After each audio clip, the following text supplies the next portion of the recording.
kita akan sangat bermanfaat dan berguna di tempat yang memang orang membutuhkan kita.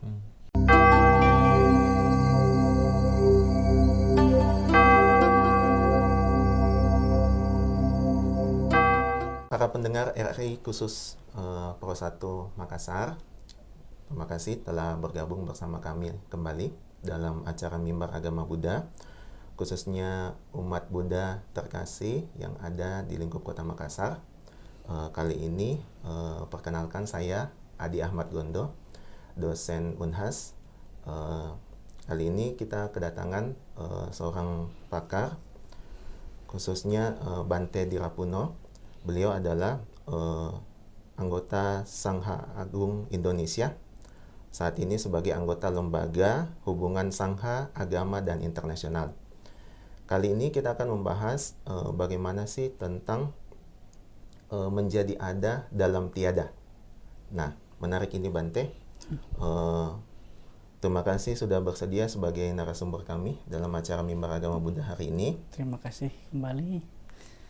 Baik, Bante, langsung saja Bante, kita mau tahu seperti apa sih sebenarnya topik yang akan kita bawakan kali ini, seperti itu. Baik, sebelumnya terima kasih dan sahabat-sahabat RRI Pro 1 Makassar dimanapun berada. Saya sapa Namo Buddhaya untuk yang beragama Buddha, Sotiohotu, Amitofo, dan salam kebajikan untuk kita semuanya. Dan terima kasih untuk saudara moderator telah menemani hari ini.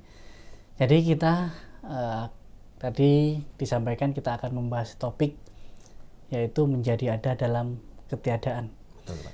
Bagaimana kita sebagai manusia, mungkin ini tidak hanya umat Buddha, kita sebagai manusia, karena manusia ini tidak cukup kita berkembang biak, tetapi kita harus berkembang baik. Betul. Mungkin kalau hanya berkembang biak, bukan hanya manusia aja, makhluk-makhluk yang lain pun bisa.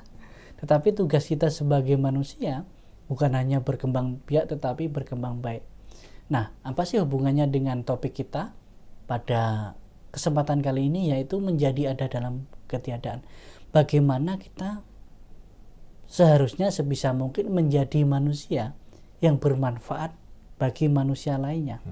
Kita menjadi ada, kita membantu orang lain di tempat orang lain yang membutuhkan kita. Jadi kita ada di tempat yang kita belum ada. Nah, kita membantu orang yang memang butuh bantuan dari kita. Kita bermanfaat bagi orang lain. Karena kita manusia hidup itu harus bermanfaat bagi orang lain, bukan sebaliknya malah memanfaatkan orang lain untuk kita bertahan hidup. Ya, kebanyakan mungkin di masyarakat kan banyak orang memanfaatkan orang lain untuk bertahan hidup. Bahkan mungkin dengan cara-cara yang tidak sesuai dengan dharma, dengan cara-cara yang bertentangan dengan Pancasila Buddhis, moralitas. Dan itu walaupun demikian itu sudah ada sejak zaman sebelum Sang Buddha, zaman Sang Buddha, dan sampai saat ini. Tetapi bagaimana sih kita menjadi ada dalam ketiadaan dalam kehidupan kita ini? Ya, karena kita sebagai manusia yang hidupnya sebenarnya sangat terbatas, ya. Kita terbatas, mungkin kakek kita, bapak kita, nenek kita mungkin bisa hidup di atas 100 tahun. Tapi kita sekarang berapa tahunnya? Iya, kata-kata 80-an kita. Itu pun udah bonus ya kayaknya. Udah bonus. Ya 40, 50 pun udah sakit-sakitan. Nah, inilah bagaimana sih kehidupan kita yang singkat itu, tetapi kita memberikan sesuatu bermakna, menjadi ada. Di dalam kehidupan kita itu harus benar-benar ada.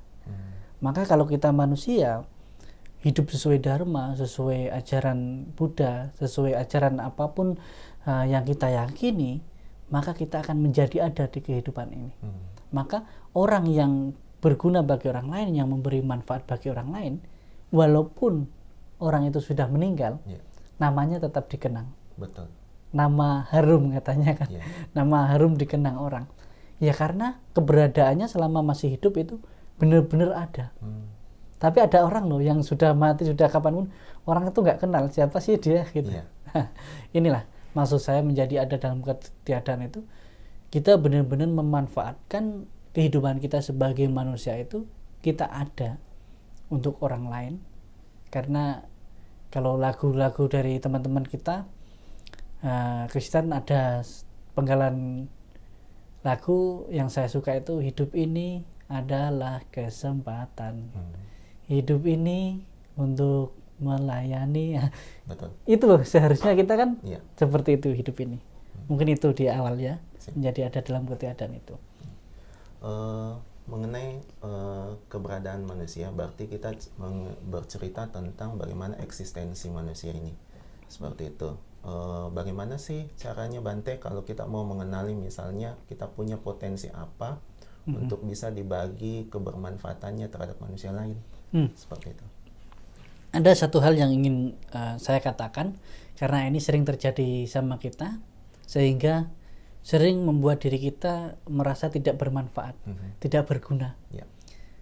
Ingin saya katakan bahwa kita akan sangat bermanfaat dan berguna di tempat yang memang orang membutuhkan kita. Jadi tahu potensi kita, tahu kegunaan kita itu di mana ketika orang lain itu benar-benar membutuhkan kita. Jadi kita tidak perlu mencari dari dalam diri kita ya, tetapi coba kita berada di berbagai banyak orang dan di mana kita bermanfaat. Itulah kapasitas kita. Mungkin saat ini kita di sini pintar bahasa Inggris, tapi di sekitar kita itu udah tahu, tapi kita berusaha semaksimal mungkin supaya saya bermanfaat, saya mau ngajar bahasa Inggris, tapi di situ sudah bisa. Nah, kita bisa di tempat lain yang memang membutuhkan kita ajari bahasa Inggris misalnya kan. Nah, itulah potensi kita bermanfaat di situ. Jangan sampai malah berbalik tadi, saya kayaknya hidup saya kok nggak bermanfaat ya gitu. Mungkin kita berada di tempat yang tidak tepat. Mungkin itu. Berarti lebih banyak kita mengenal bagaimana keadaan lingkungan sekitar kita dulu ya. Ya, itu salah satu hal yang pasti, dan itu juga salah satu cara kita untuk menumbuhkan kualitas diri kita juga. Menumbuhkan apa yang seharusnya kita kembangkan. Nah, itu tidak memaksakan diri kita menjadi apa, tetapi apa kemampuan kita, apa yang kita bisa, itu akan tumbuh dengan sendirinya. Karena kasihannya kita sering kita memaksakan diri kita menjadi seperti apa yang ada di sekitar kita, bukan menjadi diri kita yang kita mampu, yang kita mau. Pada akhirnya kita kecewa, pada akhirnya kita merasa tidak berguna. Bukan karena kita nggak berguna, kita nggak mau ke tempat yang lain, nggak mau melakukan yang lain, yang kita tahu kita mampu dan kita mau. Itu mungkin itu sih. Lantas Bante, bagaimana caranya misalnya kita bisa mengenali apakah potensi yang bisa kita bagi ini sesuatu yang memang betul-betul bermanfaat bagi orang sekitar? Seperti tadi ya, ketika kita tahu apa yang kita lakukan itu hal yang baik dan benar, sudah pasti bermanfaat bagi orang lain. Ketika mungkin orang lain tidak merasa bermanfaat, berarti tidak butuh hal yang baik dan benar. Berarti dia jalannya beda gitu loh. Tetapi kita yang kita bagikan kan seharusnya yang baik dan benar, di tempat yang tepat dan sesuai. Kita tahu hal itu sangat bermanfaat dan memang langsung ke orangnya, seperti tadi, di mana orang benar-benar membutuhkan kita. Di situ kita benar-benar dengan sepenuh hati melakukan itu, bukan karena supaya dihargai, bukan supaya orang mengenal saya dan lain sebagainya. Itu nanti beda tujuan, beda motivasi, juga beda pengaruh ke orang. Tapi kadangkala kita bisa melakukan sesuatu itu tanpa kepentingan ataupun tanpa kita memerlukan imbal balik, balas budi, tetapi kemanapun kita melangkah, tinggalkan jejak kebaikan dan kebenaran, maka orang itu akan mengenal kita. Yang sebenarnya kita nggak perlu dikenal gitu, tapi orang akan mengenal kita. Dan di mana ketika orang-orang itu berada di fase-fase atau tataran-tataran orang yang sedang membutuhkan kita, berarti kita harus keluar dari zona-zona frekuensi kita sendiri yang nyaman kita. Kadangkala kita berada di satu tempat, kenapa kita tidak diperlukan, tidak dibutuhkan? Bukan berarti tidak perlu, tidak butuh. orang situ sudah sampai tatarannya seperti kita. Sama seperti ketika kita melihat anak kecil ya, anak SD lah. Mungkin Bapak sebagai dosen, saya sebagai ya kalau dikatakan dosen sering juga ngisi di kampus ya. Kita orang yang sudah lulus kuliah, yang sudah belajar, melihat anak kecil belajar berhitung anak SD itu ataupun abjad, kita sadar, oh ya itu memang anak kecil. Ada masanya dia belajar itu susah. Betul. Sulit. Tapi ada orang yang tidak mengerti, gitu aja kok nggak bisa, 5+5 aja kok nggak tahu, nggak ngerti. Tapi kita nggak sadar bahwa kita pernah di posisi seperti itu. Berarti ini belum lulus sekolahnya. Betul. Istilahnya belum melalui masanya. Tetapi bagi mungkin kita yang sudah belajar dan lain sebagainya, kita memahami proses kita sendiri. Ketika orang lain kesulitan, dan saya ini sudah pernah menjalankan itu, maka kita bisa membantu orang itu. Kita bisa ngajari. Maka kadangkala kita juga harus sadar diri, di mana, kepada siapa kita harus membantu, kepada siapa kita harus bermanfaat. Kita harus punya dulu, mampu dulu, dan tahu dulu. Yang yang berbahaya kan kadangkala kita mau bantu, kita mau ngajari, tapi kita nggak tahu. Tapi kita mau gitu. Ya oke lah, positifnya ada kemauan, tetapi kita belum mampu. Ya kita cari tempat lain loh yang memang kita sudah mampu, kita sudah tahu. Gitu. Nah, itu sih proses, kadangkala proses. Jangan paksakan diri kita untuk bisa sesuatu yang kita sebenarnya memang saya belum belajar itu. Gitu.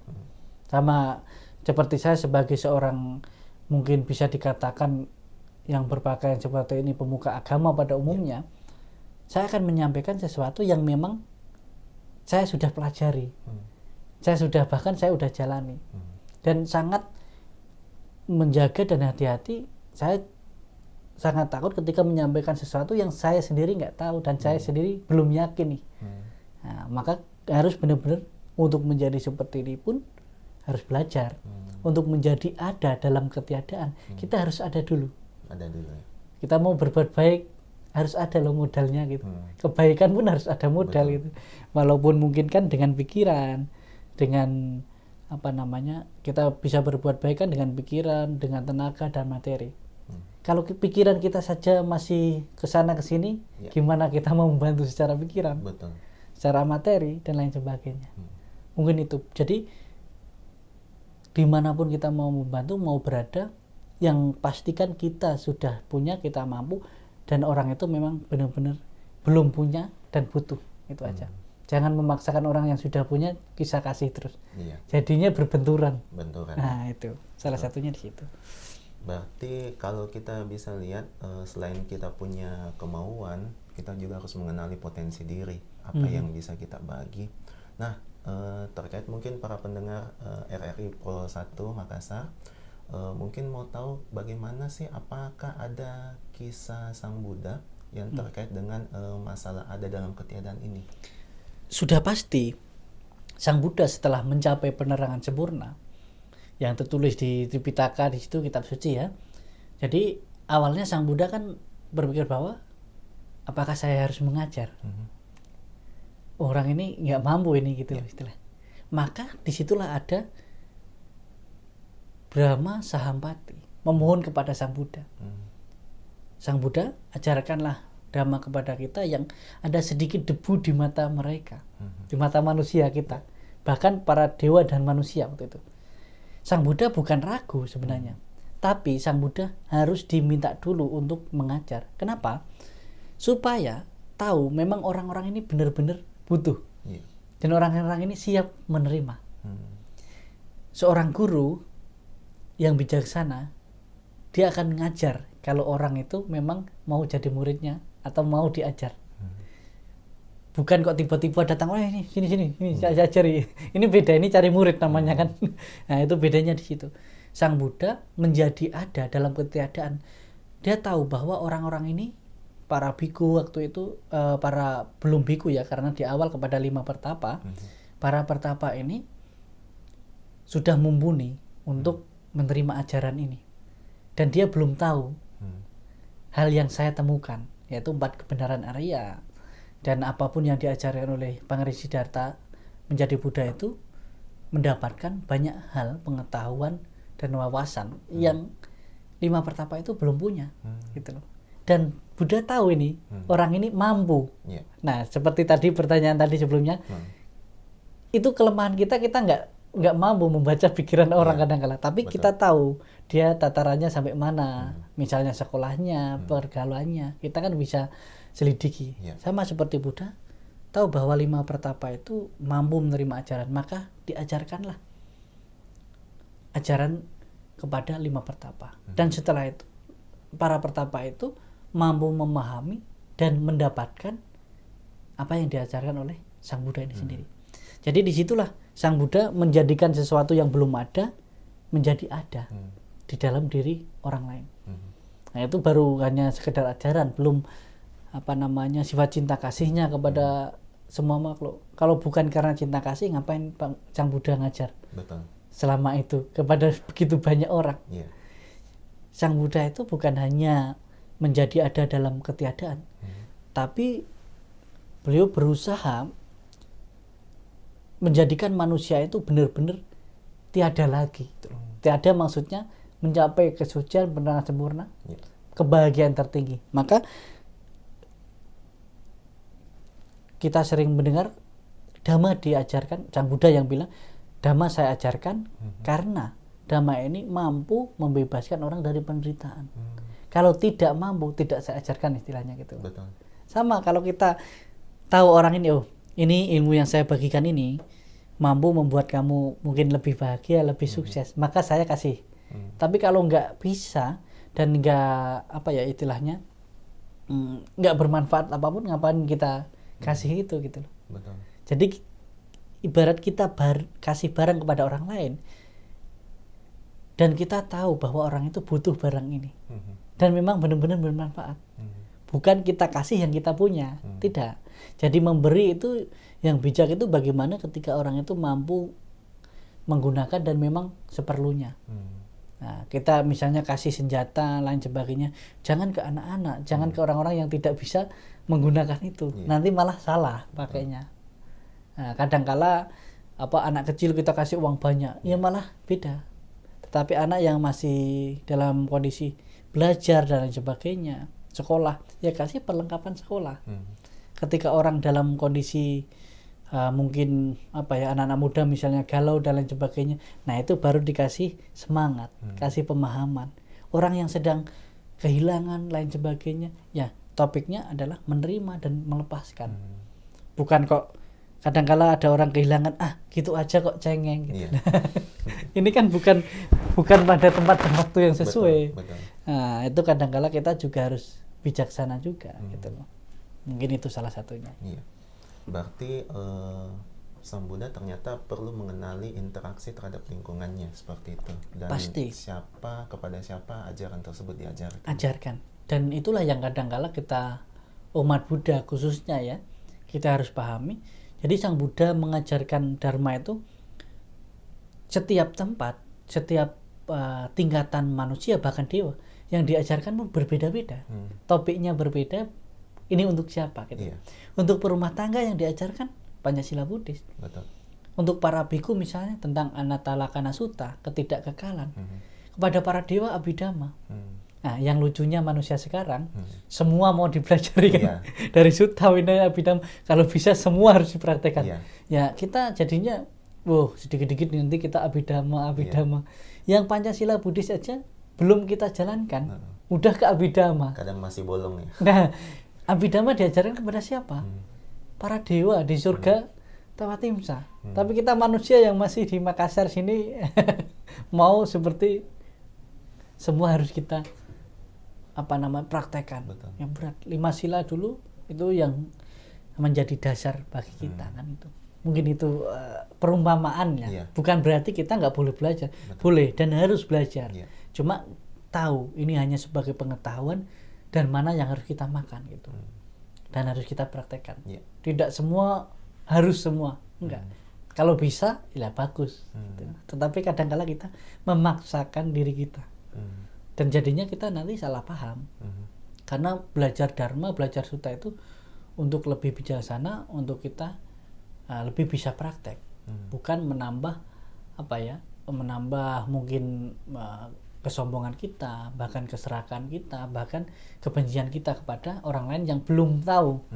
Nah, ini perlu diketahui juga para sahabat-sahabat RRI Pro 1 Makassar. Setinggi apapun ilmu Dharma kita, sebanyak apapun pengetahuan kita, akan bermanfaat bila mana dipraktekkan dengan baik oleh kita sendiri. Betul. Kan itu. Menarik tadi sedikit Bante, untuk para perumah tangga, mungkin para pendengar RRI Pro 1 Makassar ini banyak misalnya yang aktivitas rutinitas kesibukan sehari-hari. Mungkin ini ada tips dan solusi mungkin dari Bante, kira-kira bagaimana tiap anggota keluarga misalnya dalam keluarga itu tahu peranannya sehingga mereka bisa saja menjadi ada dalam ketiadaan. Baik, kita sebagai umat Buddha, Sang Buddha mengajarkan tentang satu sutta, yaitu Sigalo Wada Sutta, di mana di situ kewajiban orang tua kepada anak, anak kepada orang tua, suami terhadap istri, istri terhadap suami, guru terhadap murid, murid terhadap guru, umat Buddha terhadap sangha, sangha terhadap umat Buddha. Kalau kita belajar di situ, praktekkan, maka kita tidak perlu menuntut orang lain untuk melakukan apa yang ingin kita dapatkan. Tetapi kita lakukan yang kewajiban kita lakukan. Ketika kita semua sadar tentang kewajiban dan peran kita, maka sebenarnya hidup di dunia, di masyarakat, dimanapun, kita akan mendapatkan yang memang seharusnya kita dapatkan.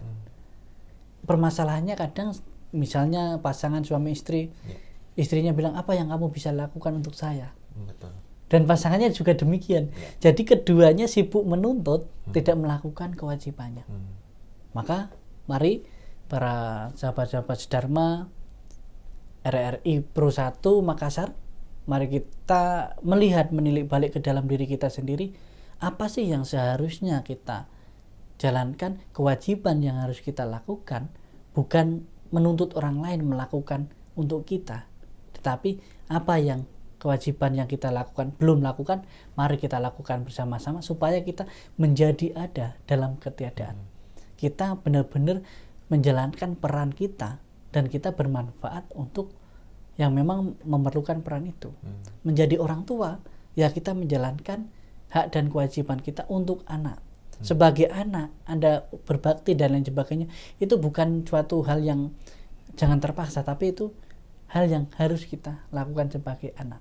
Ada bagi teman-teman RRI Pro 1 Makassar, kalau belum jelas, Anda di rumah punya mungkin buku sutta atau HP sekarang kan gampang, ketik aja Sigalo Wada Sutta, nanti hanya baca kewajiban Anda, nggak perlu baca kewajiban orang lain, karena nanti kamu akan menuntut orang lain. Betul. Nah, mungkin itu dari saya.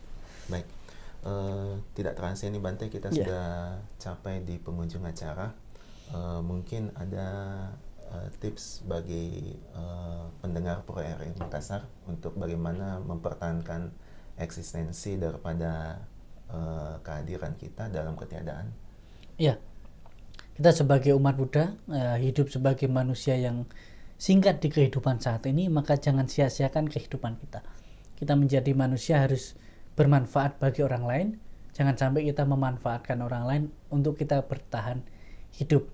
Karena kita perjalanan ini tentang langkah kita. Jadi jangan takut melangkah. Yang penting langkah kita tidak menakutkan orang lain.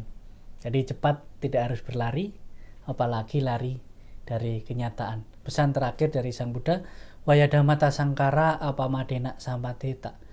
Segala sesuatu yang berkondisi tidak kekal. Mari berjuang dengan sungguh-sungguh. Baik. Terima kasih banyak Bante. Mungkin para pendengar Pro RRI 1 Makassar sudah bisa menarik kesimpulan dari apa yang kita bawakan pada topik kali ini, menjadi ada dalam ketiadaan. Semoga apa yang disampaikan dapat kita amalkan dalam kehidupan kita sehari-hari untuk menjadi sobat Dhamma, kemudian untuk menjadi pembenar dalam agama Buddha. Terima kasih atas kedatangan. Sama-sama, terima kasih juga. Baik.